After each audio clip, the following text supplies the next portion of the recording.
नमस्कार दोस्तों, 24 दिसंबर ईयर 1999 में इंडियन एयरलाइंस की फ्लाइट IC 814 नेपाल की राजधानी काठमांडू के त्रिभुवन एयरपोर्ट से टेक ऑफ करती है दिल्ली जाने के लिए। आमतौर पर काठमांडू से दिल्ली पहुंचने में करीब 2 घंटे का समय लगता था।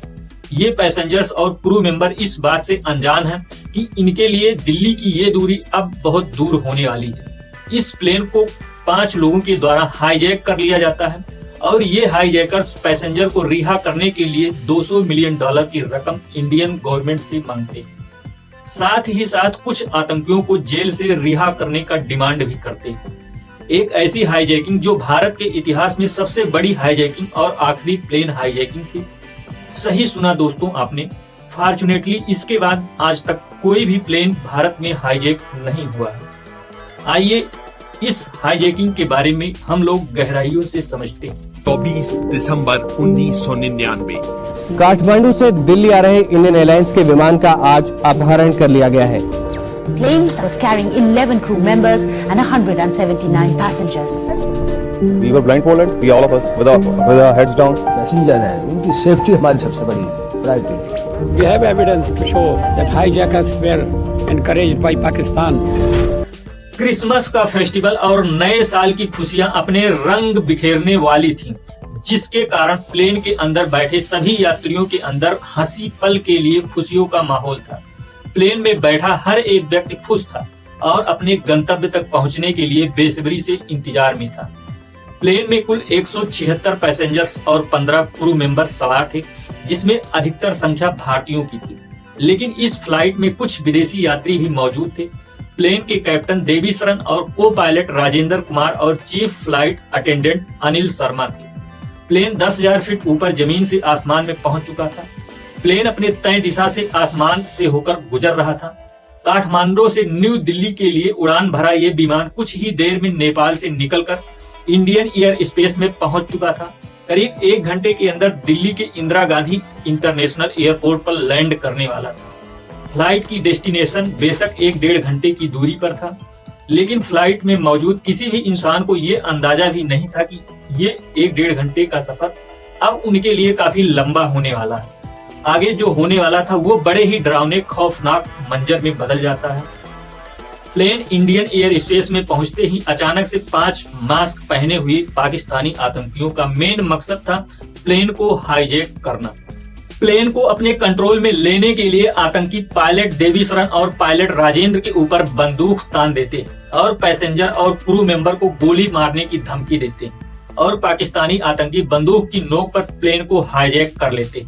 इसके बाद हाईजैकर बच्चों और महिलाओं को एक तरफ और यंग पैसेंजर को दूसरी तरफ बांट देते और कैप्टन देवी शरण को गन पॉइंट पर पाकिस्तानी आतंकियों ने वेस्ट की दिशा में प्लेन को मोड़ने के लिए कहते हैं। दरअसल इन आतंकियों का मकसद प्लेन को पाकिस्तान ले जाने का था। ये आतंकी पूरी प्लानिंग के साथ आए थे। ये आतंकी इतने शातिर थे कि ये अपने नाम की जगह एक दूसरे को चीफ, बर्गर, डॉक्टर, भोला और शंकर जैसे कोड नेम से बुला रहे थे। इन 5 आतंकियों ने कुछ ही समय में बंदूक के दम पर प्लेन के सभी पैसेंजर और क्रू मेंबर के अंदर अपना खौफ बैठा दिया। अब प्लेन पूरी तरह से आतंकियों के कंट्रोल में था, जिसे वो पाकिस्तान के लाहौर एयरपोर्ट पर ले जाना चाहते थे। कैप्टन देवी शरण आतंकियों के दबाव में दिल्ली के बजाय प्लेन को वेस्ट की दिशा में मोड़ देते हैं और कैप्टन ने मौका पाते ही ट्रांसपोंडर के जरिए इंडियन एयर ट्रैफिक कंट्रोल को प्लेन के हाईजैक होने की इंफॉर्मेशन दे दी थी और इंडियन ATC को फ्लाइट IC 814 को हाईजैक होने के बारे में 4:40 पर पता चल जाता है और ATC के अधिकारियों ने तुरंत सेंट्रल गवर्नमेंट के क्राइसिस मैनेजमेंट ग्रुप CMG से कांटेक्ट किया और प्लेन के हाईजैक होने के बारे में बताया। CMG को उस समय cabinet secretary Prabhat Kumar lead कर रहे थे, लेकिन इन्होंने तुरंत कोई एक्शन नहीं लिया और ना ही कोई इमरजेंसी मीटिंग किया और ना ही इंटेलिजेंस ब्यूरो और ना ही रॉ के ऑफिसर से तुरंत कांटेक्ट किया, जिस कारण कैप्टन देवी शरण को इंडियन अथॉरिटी की तरफ से ना तो कोई मदद मिल रही थी और ना ही कोई दिलासा। सबसे हैरानी की बात यह थी कि प्रधानमंत्री अटल जी को प्लेन हाईजैक के करीब 1 घंटे बाद पता चलती है। कैप्टन देवी शरण बहुत हैरान थे कि आखिर इस सिचुएशन में भी ATC कोई जवाब क्यों नहीं दे रहा है। लेकिन जब कुछ समय ATC से कोई जवाब नहीं आया तो कैप्टन आने वाले समय को भांप चुके थे। जिस कारण वो काफी निराश होकर प्लेन को अभी भी पाकिस्तान की सीमा की ओर ले जाने के लिए मजबूर थे। कुछ समय वेस्ट की दिशा में प्लेन उड़ने के बाद कैप्टन सरन ने लाहौर में लैंडिंग के लिए पाकिस्तानी एटीसी से रिक्वेस्ट की, लेकिन पाकिस्तानी एटीसी की तरफ से लैंडिंग के लिए मना कर दिया गया। कुछ महीने पहले ही भारत और पाकिस्तान के बीच कारगिल का युद्ध हुआ था, जिसमें भारत ने पाकिस्तान को बहुत बुरी तरह से हराया था, जिसके कारण इंडिया और पाकिस्तान के संबंध काफी खराब और नाजुक हो गए थे। ऐसे में पाकिस्तान नहीं चाहता था कि किसी भी तरह से इस हाईजैक का शक उसके ऊपर आए।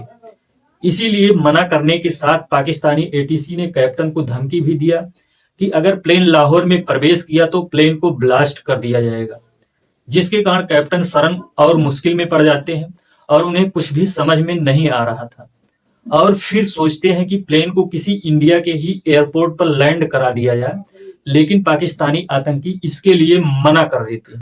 आतंकियों को डर था कि प्लेन इंडिया में लैंड किया तो हम लोग पकड़े जा सकते हैं, जिसके कारण प्लेन काफी समय तक इंडिया और पाकिस्तान के बॉर्डर पर घूमता रहा, जिसके कारण प्लेन का फ्यूल तेजी से खत्म हो रहा था और अब प्लेन को जल्दी से लैंड नहीं किया जाता तो प्लेन क्रैश हो सकता था।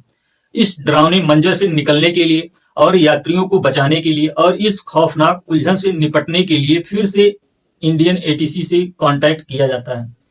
कैप्टन ने इंडियन एटीसी से रिक्वेस्ट की कि इंडियन गवर्नमेंट जल्द से जल्द पाकिस्तान से रिक्वेस्ट करे कि वो भारतीय प्लेन को अपने यहाँ लैंड करने की परमिशन दे। कैप्टन ने कहा कि पाकिस्तानी एटीसी उन्हें लाहौर में इंटर नहीं करने दे रहा है। ऐसे में फ्रस्ट्रेटेड हाईजैकर किसी भी पल यात्रियों पर अटैक कर सकते हैं। इस खबर से इंडियन अथॉरिटी समेत पूरा देश खौफ में था। देश और दुनिया की हर न्यूज में इंडिया के इस प्लेन हाईजैक होने की खबर हेडलाइन बन चुकी थी और देश दुनिया की नजर भारत की इस हाईजैक प्लेन पर टिकी हुई। वहीं भारत के बहुत से हाई कमान को इस हाईजैकिंग की जानकारी न्यूज चैनल के जरिए मिल रही होती है। When 5 mass terrorists hijacked Indian Airlines flight IC814, Plane that was carrying 11 crew members and 179 passengers.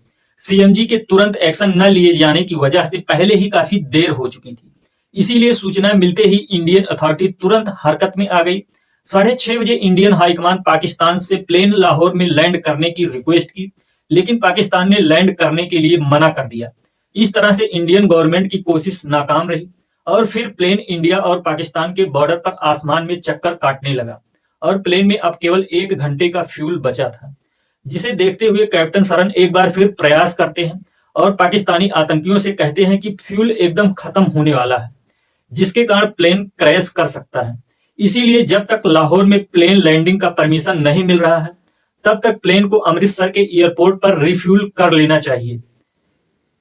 आतंकी बिल्कुल नहीं चाहते थे कि उनके द्वारा हाईजैक किया गया इंडियन प्लेन इंडिया के अंदर लैंड करे, क्योंकि उन्हें पकड़े जाने का डर था। लेकिन प्लेन काफी समय से आसमान में चक्कर लगा रहा था, जिससे फ्यूल खत्म होने का अनुमान हाईजैकर्स को भी था। कोई और विकल्प न होने की वजह से हाईजैकर्स कैप्टन की बात को मान जाते हैं और न चाहते हुए भी प्लेन को रिफ्यूलिंग के लिए अमृतसर में लैंड करने के लिए हाईजैकर तैयार हो गए थे। कैप्टन का समझदारी भरा प्रयास सफल हो चुका था, जिसके कारण हाईजैक हुआ प्लेन भारत की सीमा के अंदर अमृतसर के एयरपोर्ट पर लैंड करने वाला था।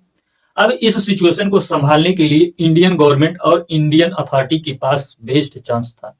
अब कैप्टन देवी शरण को भी उम्मीद की किरण दिखाई देती है। उन्हें विश्वास था कि अगर एक बार इंडिया में प्लेन लैंड कर गया तो भारत सरकार कैसे भी करके हाईजैकर्स के प्लान को फ्लॉप कर देगी और सभी यात्रियों की जान बचा लेगी। लेकिन जो कुछ होता है वह भारत के लिए एक हिस्टोरिकल ब्लंडर साबित होता है और कैप्टन देवी शरण की आखिरी उम्मीद भी टूट जाती है। हाईजैकर्स के मानते ही कैप्टन एटीसी से राजा सैंसी अमृतसर एयरपोर्ट पर लैंडिंग की परमिशन मांगते हैं और लैंडिंग का परमिशन मिलते ही कुछ देर में 6:46 PM पर प्लेन अमृतसर में लैंड कर जाती है। उधर दिल्ली में प्रधानमंत्री Atal ji crisis management group के साथ हाईजैकिंग को लेकर मीटिंग करते हैं, लेकिन मीटिंग में कोई भी सोल्यूशन नहीं निकलता है और पंजाब पुलिस हरकत में आती है। पाकिस्तानी आतंकियों से कांटेक्ट करने की कोशिश करती है, लेकिन आतंकी पंजाब पुलिस से कोई बातचीत नहीं करते हैं। वो बस जल्द से जल्द रिफ्यूलिंग कराकर भारत की सीमा से निकलना चाह रहे थे, लेकिन जब रिफ्यूलिंग में ज्यादा वक्त लगने लगा तो हाईजैकर्स को शक हुआ, तो आतंकियों ने कैप्टन सरन के सर पर बंदूक लगाकर रिफ्यूलिंग करने की डिमांड की। लेकिन दिल्ली हाईकमान का सख्त आदेश था कि रिफ्यूलिंग करने में अधिक से अधिक देरी की जाए, जिससे एनएसजी कमांडो को अमृतसर पहुंचने के लिए समय मिल सके। लेकिन इस टाइम कमांडो 400 किलोमीटर दूर दिल्ली में थे। उन्हें पहुंचने में समय लगने वाला था। अभी तक रिफ्यूलिंग न होने के कारण हाईजैकर्स का फ्रस्ट्रेशन बढ़ने लगा और गुस्से में आकर कई पैसेंजर्स को मारना पीटना चालू कर दिया। हाईजैकर्स ने गुस्से में सतनाम पर कई वार किए, जिसे देख पूरे पैसेंजर डर सहम कर बैठ जाते हैं और ठीक वही करते हैं जो हाईजैकर्स कहते हैं। सतनाम पर अटैक से घबराए कैप्टन एक बार फिर अथॉरिटी से कांटेक्ट करके कहते हैं अगर जल्दी रिफ्यूलिंग नहीं की गई तो हाईजैकर्स सभी पैसेंजर को एक एक करके मार देंगे। इस हाईजैक से भारत सरकार बहुत परेशान थी क्योंकि अभी कमांडो पहुंचने में बहुत समय लग रहा था। इसीलिए पैसेंजर्स के सेफ्टी के लिए डिसाइड हुआ कि अब तुरंत एक फ्यूल टैंकर रिफ्यूलिंग के लिए भेजा जाए। लेकिन टैंकर में केवल फ्यूल ही नहीं, पंजाब पुलिस भी सवार होगी, जो फ्यूल भरने के आड़ में प्लेन के टायर को पंचर कर देगी, जिससे प्लेन उड़ ही न पाए। कुछ ही देर बाद प्लान के अनुसार फ्यूल टैंकर प्लेन की तरफ आगे बढ़ता है, लेकिन टैंकर काफी तेजी से प्लेन की तरफ जा रहा होता है, जिस वजह से एटीसी को डर था कि इतनी स्पीड से अपने तरफ आता देख हाईजैकर्स के मन में शक पैदा हो सकता है। इसीलिए एटीसी ने टैंकर ड्राइवर को स्पीड स्लो करने को कहा, लेकिन ड्राइवर सही से इंस्ट्रक्शन को समझ नहीं पाया और टैंकर को स्लो करने की बजाय बीच सड़क पर रोक दिया। यह भारत सरकार के लिए बहुत ही बुरी तरह बैक फायर करता है। अचानक से स्पीड से टैंकर उनकी तरफ आना और बीच सड़क पर रुक जाना हाईजैकर्स के मन में शक पैदा कर देता है, जिससे आतंकी प्लान को भांप लेते हैं और बिना समय गंवाए कैप्टन को गन पॉइंट पर रखकर प्लेन को तुरंत उड़ाने को कहते हैं। फिर भी कैप्टन कोशिश करते हैं कि प्लेन को और कुछ समय तक अमृतसर में रोक कर रखा जाए, लेकिन गुस्से से बौखलाए आतंकी रूबिन कतियाल नाम के एक पैसेंजर पर हमला कर उसे बुरी तरह घायल कर देते हैं। 25 साल के रूबिन कतियाल की अभी कुछ ही समय पहले शादी हुई थी और वो अपनी वाइफ के साथ ट्रेवल कर रहे थे, लेकिन हाईजैकर्स के द्वारा पहले ही औरतों और बच्चों को अलग कर दिया गया था, जिसके कारण रूबिन के वाइफ को भी पता नहीं चला कि रूबिन हाईजैकर्स के अटैक की वजह से बुरी तरह खून से लथपथ है। इसके बाद हाईजैकर्स असलहा लोड करके दूसरे पैसेंजर्स के ऊपर तान देते हैं। ये सब होता देख प्लेन में बैठे लोग चीखना चिल्लाना शुरू कर देते हैं। अब कैप्टन सरन के पास प्लेन को फिर से आसमान में उड़ाने के अलावा और कोई विकल्प नहीं था। अगर कैप्टन प्लेन को अभी भी न उड़ाते तो प्लेन में कत्ले आम मच जाता और काफी लोगों की जानें चली जाती। इसीलिए कैप्टन न चाहते हुए भी मजबूरन फिर से प्लेन को अमृतसर से टेक ऑफ करना पड़ता है। 7:49 PM पर फिर से प्लेन आसमान में उड़ने लगता है। अमृतसर के साथ साथ अब वो उम्मीद भी जा चुकी थी, जो कैप्टन और सभी पैसेंजर्स को थी, कि भारत सरकार उन्हें किसी भी तरह से बचा लेगा। 7:40 PM पर CMG की तरफ से कमांडो को अमृतसर पहुंचने के लिए कहा जाता है। 7:55 PM पर NSG कमांडो अमृतसर के लिए रवाना होते हैं, लेकिन तब तक बहुत देर हो चुकी थी। अगर इंडियन अथॉरिटी के बीच कम्युनिकेशन गैप ना हुआ होता और क्लियर प्लान के साथ हाईजैकिंग की खबर मिलते ही तुरंत NSG कमांडो को एक्शन लेने के लिए रेडी कर दिया गया होता, तो शायद NSG कमांडो अमृतसर में ही सभी पैसेंजर को रेस्क्यू कर लिए होती। लेकिन NSG कमांडो को लेट पहुंचने को लेकर कई थियरी बताई जाती है, जिसमें एक थियरी ये है कि हाईजैक हुए प्लेन में रॉ एजेंट शशि भूषण सिंह तोमर नाम के एक पैसेंजर भी मौजूद थे, जो प्रधानमंत्री अटल बिहारी वाजपेयी के सेक्रेटरी NK सिंह के ब्रदर इन लॉ थे। इसीलिए NK सिंह ने जानबूझकर कमांडो को अमृतसर पहुंचने में लेट कराया, जिससे शशि भूषण की सेफ्टी बनी रही। NK सिंह को डाउट था कि कहीं कमांडोज के भेजने से आतंकी बेकाबू होकर सभी पैसेंजर्स को मार न दें।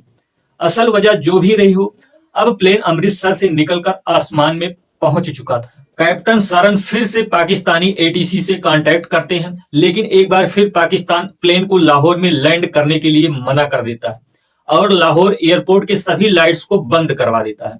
लाइट ऑफ होते देख कैप्टन परेशानी में आ जाते हैं। उनको समझ नहीं आ रहा था कि प्लेन को कैसे और कहां लैंड किया जाए। कैप्टन को पहले से पाकिस्तान के एयर स्पेस की कोई जानकारी नहीं थी। कैप्टन सरन को कैसे भी करके प्लेन को लैंड कराना था। प्लेन को लैंड करने के लिए नीचे की तरफ लाया जाता है।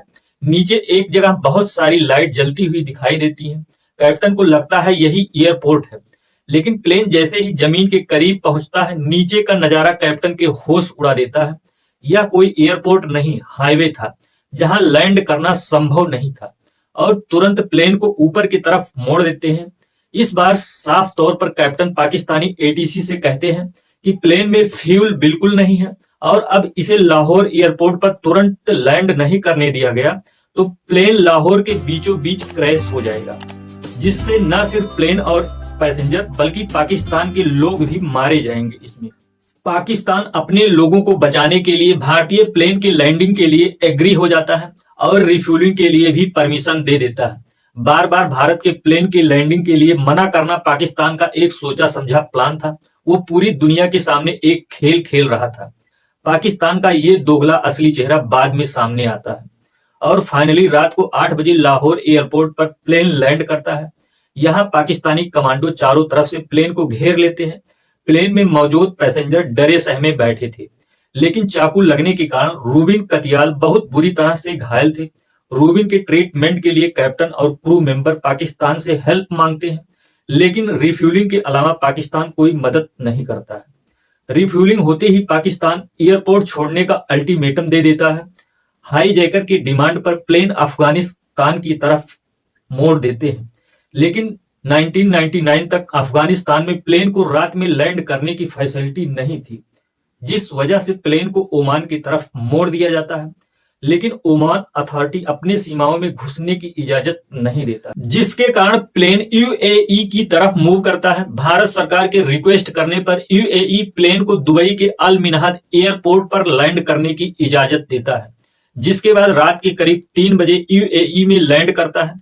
यूएई में लैंडिंग के साथ ही इंडियन अथॉरिटी यूएई गवर्नमेंट से कांटेक्ट कर वहां अपने कमांडो भेजने के लिए परमिशन मांगती है, लेकिन यूएई भारत के रिक्वेस्ट को रिजेक्ट कर देती है। लेकिन भारत के कहने पर यूएई हाईजैकर्स से नेगोशिएशन करती है, जिसमें फ्यूल के बदले घायल पैसेंजर्स, महिलाओं और बच्चों को रिलीज करने की डिमांड करती है। हाईजैकर्स यहां 27 पैसेंजर को छोड़ने के लिए मान जाते हैं, जिसमें एक डेड बॉडी भी थी। यह डेड बॉडी रूबिन कतियाल की थी, जो इलाज न मिल पाने की वजह से दम तोड़ चुके थे। One passenger, Rupin Katyal, returning from his honeymoon, was brutally stabbed to death. सभी पैसेंजर्स और रूबिन की बॉडी को एयरक्राफ्ट द्वारा अपने देश बुला लिया जाता है। पैसेंजर्स को लेने और यूएई सरकार की मदद के लिए ग्रेटिट्यूड शो करने के लिए civil aviation minister Sharad Yadav खुद यूएई जाते हैं। प्लेन रिफ्यूलिंग होते ही प्लेन फिर आसमान की तरफ मूव करने लगता है और प्लेन को फिर से अफगानिस्तान की तरफ ले जाया जाता है और फाइनली 25 दिसंबर की सुबह अफगानिस्तान के कांधार इंटरनेशनल एयरपोर्ट पर प्लेन अपनी लास्ट लैंडिंग करता है। कांधार एयरपोर्ट पर प्लेन के लैंड होते ही तालिबानियों द्वारा प्लेन के चारों तरफ घेर लिया जाता है और भारत को प्लेन अफगानिस्तान में होने की इंफॉर्मेशन मिलती है, जिसने भारत सरकार के लिए एक और उलझन पैदा कर दी थी। दरअसल उस समय अफगानिस्तान पर तालिबानियों का राज था, लेकिन इंडिया तालिबान को रिकॉग्नाइज नहीं करता था, जिस कारण प्लेन का अफगानिस्तान में होना और परेशानी का कारण बन चुका था।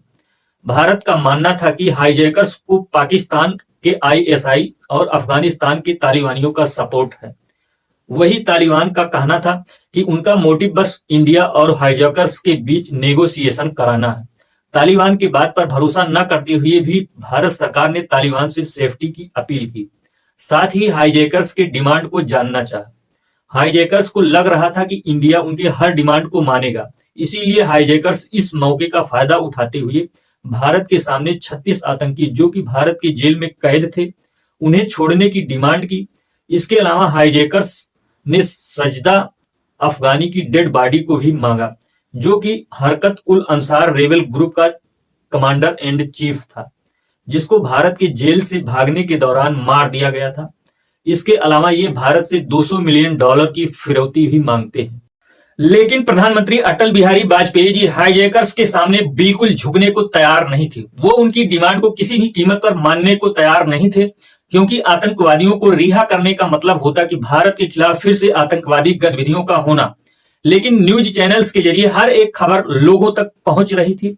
कई पैसेंजर्स के बुरी तरह घायल होने और एक पैसेंजर्स की मौत की खबर लोगों के बीच फैल रही थी। ये खबर लोगों को बेचैन करने के लिए काफी होती है। इन खबरों के कारण जिस फैमिली का कोई अपना उस प्लेन में मौजूद था, खबर सुनकर उनका बुरा हाल था।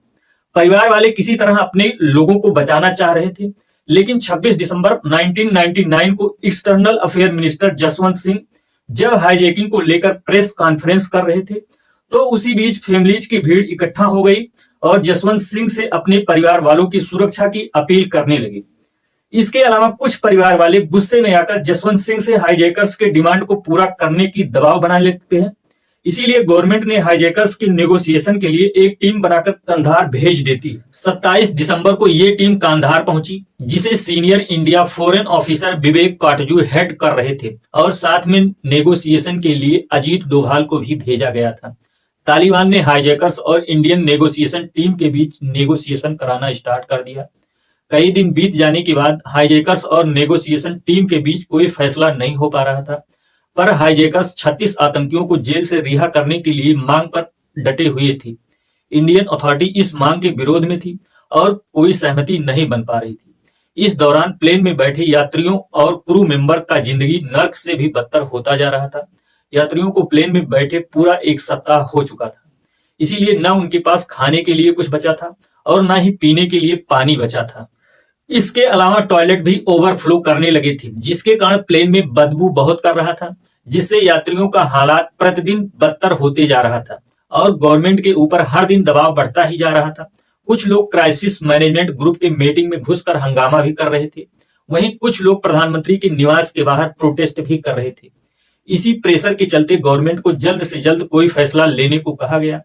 इंडियन गवर्नमेंट ने 36 की जगह केवल 3 आतंकवादियों को जेल से रिहा करने की इजाजत दी थी, लेकिन ये 3 आतंकवादियों को हाईजैकर्स के चॉइस से रिहा करना था। हाईजैकर्स ने रिहा करने के लिए मौलाना मसूद अजहर, अहमद उमर सईद शेख और मुश्ताक अहमद जरगर को चुना था। ये 3 पाकिस्तानी आतंकवादी ग्रुप से जुड़े हुए थे। पैसेंजर्स के सेफ्टी के लिए इन आतंकवादियों को छोड़ने के लिए 3 आतंकवादी को पहले दिल्ली लाया गया, फिर एक फ्लाइट के जरिए जसवंत सिंह के साथ कंधार भेजा गया था। नेगोशिएशन टीम में जानबूझकर अजीत डोभाल को रखा गया था। इंडियन गवर्नमेंट को इनके ऊपर बहुत ज्यादा भरोसा था कि ये सिचुएशन को किसी न किसी तरह से संभाल लेंगे। टीम कंधार पहुंचने के बाद अजीत डोभाल नेगोशिएशन करना स्टार्ट करते हैं। आतंकी बार बार अपनी डिमांड को चेंज कर रहे थे। पहले तो अजीत डोभाल कहते हैं कि आप एक डिमांड पर टिके रहिए, नहीं तो इस तरह सिचुएशन खराब हो जाएगी। इसके बाद आतंकी अपनी डिमांड को एक कागज पर लिखकर प्लेन के बाहर फेंकते हैं। इस पेपर में लिखा था कि जेल में बंद उनके 36 आतंकी को रिहा किया जाए और $200 मिलियन भी दिया जाए। शुरू में तो मना कर दिया जाता है कि ये डिमांड पूरी नहीं करी जाएगी। जैसे तैसे करके इनसे अजीत डोभाल मल्टीपल डिस्कशन करते हैं कि 36 तो नहीं, लेकिन 3 आतंकवादी को छोड़ दिया जाएगा। इसके बाद आतंकियों को 3 आतंकवादी सौंप कर सभी पैसेंजर्स को छुड़ा लिया जाता है। अगर गवर्नमेंट कोई ऑपरेशन भी प्लान करती तो अफगानिस्तान के अंदर ऑपरेशन के बारे में आतंकियों को पता चल जाता, क्योंकि अफगानिस्तान के लोग आतंकियों से मिले हुए थे और हाईजैकर्स प्लेन को ब्लास्ट भी कर सकते थे, जिससे सभी यात्रियों की जान चली जाती। इसीलिए गवर्नमेंट किसी एक्शन को प्लान नहीं किया। इस दौरान इंडियन अथॉरिटी को उम्मीद थी कि पैसेंजर के रिलीज होने के बाद तालिबान 5 हाईजैकर्स को अरेस्ट कर भारत को सौंप देगा, लेकिन तालिबान बिल्कुल इसके अपोजिट काम कर रहा था। दरअसल तालिबान 5 हाईजैकर्स और रिहा हुए 3 आतंकवादी को पाकिस्तान पहुंचाने में मदद कर रहा था। तालिबान ने अपने ही गाड़ियों से सभी हाईजैकर्स और आतंकी को पाकिस्तान में छोड़ता है। इंडियन गवर्नमेंट के द्वारा जब इस हाईजैकिंग की इन्वेस्टिगेशन की गई तो पता चला कि इसमें पाकिस्तान का हाथ था और जांच में खुलासा हुआ कि मिराजुद्दीन नाम के टेररिस्ट ने दाऊद इब्राहिम के नेपाल नेटवर्क का इस्तेमाल करके 5 हाईजैकर्स के फेक पासपोर्ट बनाकर उन्हें राइफल्स और ग्रेनेड के साथ प्लेन में बैठाने में मदद किया था। मिराजुद्दीन दाऊद का खास होने के नाते इसका काफी अच्छा नेटवर्क था, जिसका इस्तेमाल करते हुए हाईजैकर्स की मदद किया। इन्वेस्टिगेशन में 5 हाईजैकर्स पाकिस्तान के निकलते हैं, जिनके असली नाम इब्राहिम अख्तर, सनी अहमद काजी, शाहिद अख्तर सईद, शकीर और जहूर मिस्त्री था। ये 5 हरकत उल मुजाहिदीन पाकिस्तानी आतंकवादी ग्रुप से जुड़े हुए थे। ये भी पता चला कि अफगानिस्तान के डिफेंस मिनिस्टर मुल्ला मोहम्मद याकूब का भी हाथ था, जो तालिबान के सुप्रीम लीडर मुल्ला उमर का बेटा भी था। यानी सब साफ था कि ये पाकिस्तान के द्वारा किया गया था, जिसमें तालिबान का भी सपोर्ट था। इंडियन गवर्नमेंट सभी यात्रियों को सेफली छुड़ाने में कामयाब हो जाता है, लेकिन ये कामयाबी भारत को भारी कीमत चुकाकर मिलती है। जय हिंद दोस्तों। We have evidence to show that hijackers were encouraged by Pakistan